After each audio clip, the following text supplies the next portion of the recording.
सबैमा नमस्कार। नेपालको संविधान 2072 मा शिक्षा सम्बन्धी के कस्ता विषयवस्तु रहेका छन् भन्ने सम्बन्धमा यो सामग्री तयार भएको छ। विशेष गरेर नेपालको संविधान 2072 नेपालको संविधान मात्रै लेखिएको छ। यसको प्रस्तावनामा रहेका महत्त्वपूर्ण विषयवस्तुहरू जसले शिक्षा व्यवस्थापनलाई समेत निर्देशित गर्दछ त्यो कुरा यहाँ छोटकरीमा राख्ने प्रयास गरेको छु। प्रस्तावनामा हेर्दाखेरि विविधतायुक्त विशेषतालाई आत्मसात गर्ने नेपालका विविधतायुक्त विशेषता छन् त्यसलाई आत्मसात गर्ने कुरा, आर्थिक समानता, समृद्धि र सामाजिक न्याय सुनिश्चित गर्ने, यसको लागि शिक्षा चेतना महत्त्वपूर्ण कुरा हो। समानुपातिक, समावेशी र सहभागितामूलक सिद्धान्तका आधारमा समतामूलक समाजको निर्माण गर्ने, त्यस्तै लोकतान्त्रिक मूल्य र मान्यतामा आधारित समाजवाद प्रति प्रतिबद्ध रही समृद्ध राष्ट्र निर्माण गर्ने र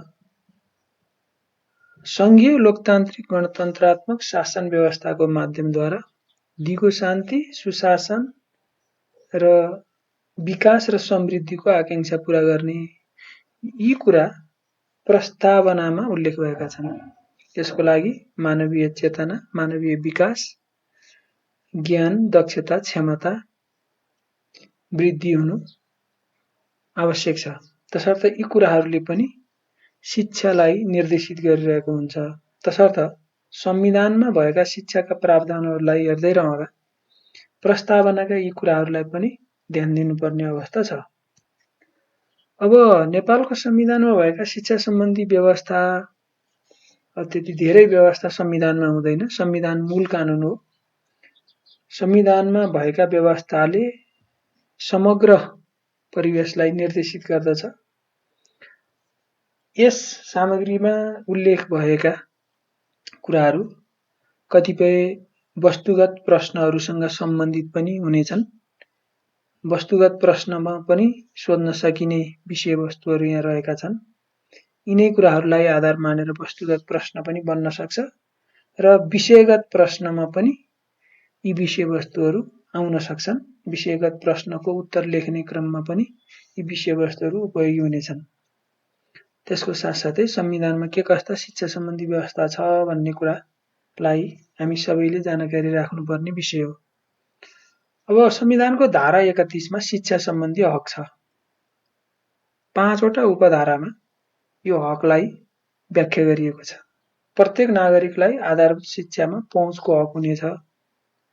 आधारभूत शिक्षामा पहुँच सबैलाई पहुँच पुर्याउने भन्ने कुरा उल्लेख भएको कुरा हो। यो उपधारा 2 मा प्रत्येक नागरिकलाई राज्यबाट आधारभूत तहसम्मको शिक्षा अनिवार्य र निशुल्क तथा माध्यमिक तहसम्मको शिक्षा निशुल्क पाउने हक हुनेछ भन्ने उल्लेख छ। प्रत्येक नागरिकलाई राज्यबाट आधारभूत तहसम्मको शिक्षा अनिवार्य र निशुल्क, माध्यमिक तहसम्मको शिक्षा निशुल्क पाउने हक हुनेछ। उपधारा 3 मा अपाङ्गता भएका र आर्थिक रूपले विपन्न नागरिकलाई कानून बमोजिम निशुल्क उच्च शिक्षा पाउने हक हुने। कानून बमोजिम निशुल्क उच्च शिक्षा पाउने हक कसलाई? अपाङ्गता भएका र आर्थिक रूपले विपन्न नागरिकलाई। दृष्टिविहीन नागरिकलाई ब्रेल लिपि तथा बहिरा र स्वर वा बोलाइ सम्बन्धी अपाङ्गता भएका नागरिकलाई सांकेतिक भाषाको माध्यमबाट कानून बमोजिम निशुल्क शिक्षा पाउने हक हुनेछ भन्ने उल्लेख छ। त्यस्तै उपधारा 5 मा नेपालमा बसोबास गर्ने प्रत्येक नेपाली समुदायलाई कानून बमोजिम आफ्नो मातृभाषामा शिक्षा पाउने र त्यसलाई विद्यालय तथा शैक्षिक संस्था खोल्ने र सञ्चालन गर्ने।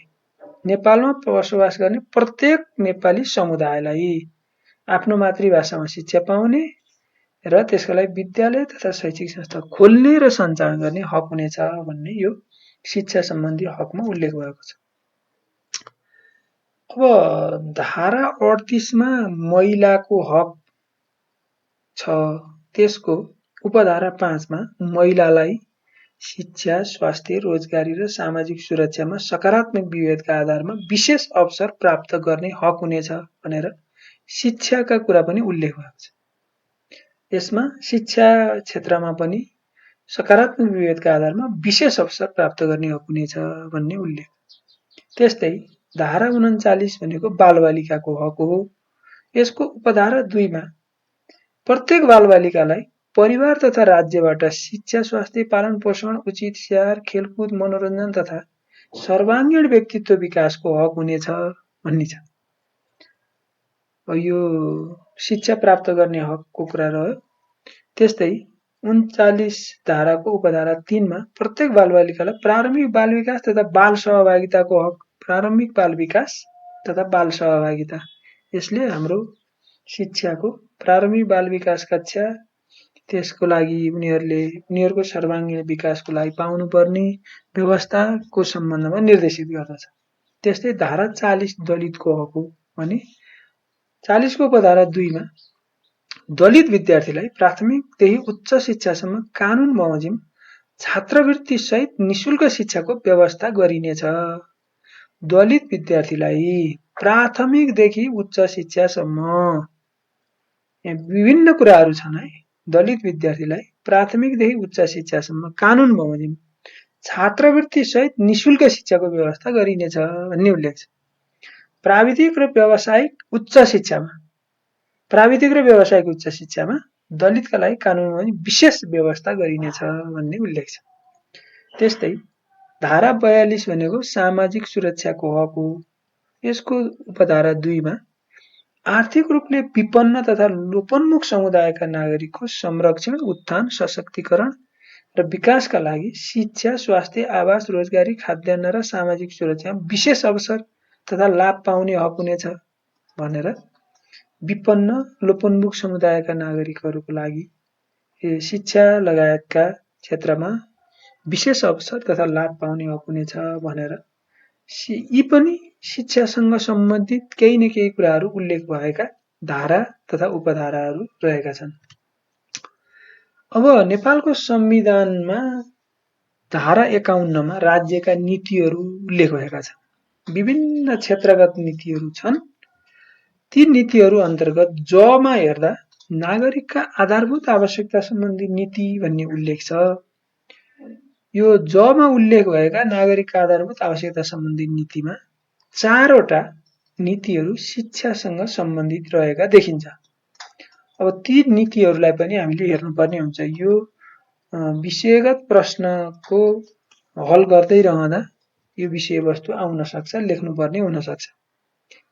अब यो जको 1 मा शिक्षालाई वैज्ञानिक, प्राविधिक, व्यावसायिक, सिपमूलक, रोजगारमूलक एवं जनमुखी बनाउँदै सक्षम, प्रतिस्पर्धी, नैतिक एवं राष्ट्रिय हितप्रति समर्पित जनशक्ति तयार गर्ने, शिक्षालाई यस्तो बनाउने भन्ने कुरा, यस्तो खालको शिक्षा हुनुपर्ने भन्ने कुरा उल्लेख छ। शिक्षा क्षेत्रमा राज्यको लगानी अभिवृद्धि गर्दै, राज्यको लगानी बढाउँदै जाने, अभिवृद्धि गर्दै शिक्षामा भएको निजी क्षेत्रको लगानीलाई नियमन र व्यवस्थापन गर्ने, सेवामूलक बनाउने। शिक्षा क्षेत्रलाई सेवामूलक बनाउने, राज्यको लगानी अभिवृद्धि गर्दै जाने, निजी क्षेत्रको लगानीलाई नियमन र व्यवस्थापन गर्ने। उच्च शिक्षालाई सहज, गुणस्तरीय र पहुँचयोग्य बनाई क्रमशः निशुल्क बनाउँदै लैजाने, उच्च शिक्षालाई पनि क्रमशः निशुल्क बनाउँदै लैजाने भन्ने नीति संविधानमा उल्लेख भएको छ। नागरिकको व्यक्तित्व विकासका लागि सामुदायिक सूचना केन्द्र र पुस्तकालयको स्थापना प्रवर्धन गर्ने। नागरिकको व्यक्तित्व विकासका लागि किन सामुदायिक सूचना केन्द्र, पुस्तकालय स्थापना प्रवर्धन गर्ने भन्दा नागरिकको व्यक्तित्व विकासको लागि के गर्ने? सामुदायिक सूचना केन्द्र र पुस्तकालयको स्थापना र प्रवर्धन गर्ने। यी यस्ता कुराहरू उल्लेख भएका पाइन्छ। अब संघीय शासन बमोजिम 3 तहका सरकारको उल्लेख भएको छ। 3 तहका सरकार हुने व्यवस्था छ। अब यो 3 तहको सरकारका अधिकार क्षेत्रलाई अनुसूचीमा उल्लेख भएको छ। जस्तो अनुसूची 5 मा संघको अधिकार क्षेत्र छ, अधिकारको सूची छ। अब सङ्घीय सरकारले शिक्षा क्षेत्रमा के काम गर्ने त भनेर हेर्दा केन्द्रीय विश्वविद्यालय, केन्द्रीय स्तरका प्रज्ञा प्रतिष्ठान, विश्वविद्यालयका मापदण्ड र नियमन अनि केन्द्रीय पुस्तकालय। सङ्घीय सरकारले शिक्षा क्षेत्रका यी विषयहरूमा मात्रै एकल अधिकार छ है भन्ने कुरा रह्यो। यिनीहरूमा एकल अधिकार। अब प्रदेशको अधिकार सूची अनुसूची 6 मा उल्लेख भएको छ। प्रदेशको अधिकार सूची अधिकार क्षेत्र के हो त भन्दा प्रदेश विश्वविद्यालय, उच्च शिक्षा, पुस्तकालय र संग्रहालय। यी चाहिँ प्रदेशको अधिकार सूचीमा छ। यो अब्जेक्टिभ क्वेसनमा आउन सक्ने विषयवस्तुहरू। अब उच्च शिक्षा कुन तहको सरकारको अधिकार क्षेत्र हो भन्दा अब यहाँ शब्दले गर्दा ख्याल गर्नुपर्ने, शब्दमा ध्यान दिनुपर्ने कुरा छ। केन्द्रीय विश्वविद्यालय भन्दा संघको अधिकार सूची, उच्च शिक्षा भन्दा प्रदेशको अधिकार सूची, प्रदेश विश्वविद्यालय प्रदेशको अधिकार सूची, यस्ता कुराहरू ख्याल गर्नुपर्ने हुन्छ। अब्जेक्टिभ क्वेसनमा यस्तै शब्दमा ख्याल गर्नुपर्ने हुन्छ। अब अनुसूची 8 मा स्थानीय तहको अधिकार सूची छ। अधिकार क्षेत्रको कुरा उल्लेख छ भने स्थानीय तहलाई आधारभूत र माध्यमिक शिक्षाको अधिकार क्षेत्र तोकिएको छ। आधारभूत र माध्यमिक शिक्षाको विषय के कति गर्न सक्ने भन्ने अब त्यसको संविधानको विस्तृतीकरण पनि भएका छन्। यी अधिकार क्षेत्रहरूको विषयमा विभिन्न कानूनहरूले स्थानीय सरकार सञ्चालन ऐनमा स्थानीय तहको यो आधारभूत र माध्यमिक शिक्षा भन्ने बित्तिकै यसका के काम गर्ने हो भनेर 23 वटा क्षेत्रमा यसलाई विस्तृतीकरण गरिएको छ। विस्तृत रूपमा यसलाई उल्लेख भएको छ स्थानीय सरकार सञ्चालन ऐन 2074 मा। अब यहाँ संविधानमा आधारभूत र माध्यमिक शिक्षा भनिएको छ। अब यति हुँदाहुँदै अनुसूची 9 मा गएर के छ भने संघ, प्रदेश र स्थानीय तहको अधिकारको साझा सूची छ। अब यो साझा सूचीमा शिक्षा, खेलकुद र पत्र पत्रिका भन्ने उल्लेख छ। अब शिक्षा भनेर संघ, प्रदेश र स्थानीयको साझा अधिकार सूचीमा रहने बित्तिकै देशको सबै शैक्षिक गतिविधिको सम्बन्धमा संघीय अधिकारको पनि, संघीय सरकारको पनि अधिकार क्षेत्र रहने भयो, प्रदेश सरकारको पनि रह्यो र स्थानीय सरकारको पनि रहने भयो। यसरी हेर्दा शिक्षाको संघीय शिक्षा ऐन तर्जुमा गर्नेदेखि शिक्षाको मापदण्ड तर्जुमा गर्ने, पाठ्यक्रम तर्जुमा गर्ने, राष्ट्रिय पाठ्यक्रम प्रारूप तर्जुमा गर्ने लगायतका देखिका केही विषयवस्तुहरू संघीय अधिकार क्षेत्रभित्र रहने हुन्छ। प्रदेश अधिकार क्षेत्रको पनि अधिकार रहन्छ र स्थानीय क्षेत्रको पनि, स्थानीय सरकारको पनि अधिकार रहन्छ। यसरी अनुसूचीमा उल्लेख भए बमोजिम शिक्षाका कुन क्षेत्र कुन तहको एकल र साझा अधिकार सूचीमा छ भन्ने कुरा यसबाट देख्न सकिन्छ। यसरी नेपालको संविधान 2072 मा शिक्षाको व्यवस्थापन, नियमन कसरी गर्ने, कुन तहले के अधिकार प्रयोग गर्ने भन्ने विषय उल्लेख भएको छ। अहिलेलाई यिनै विषय मैले यहाँहरुसामु प्रस्तुत गरे। धन्यवाद।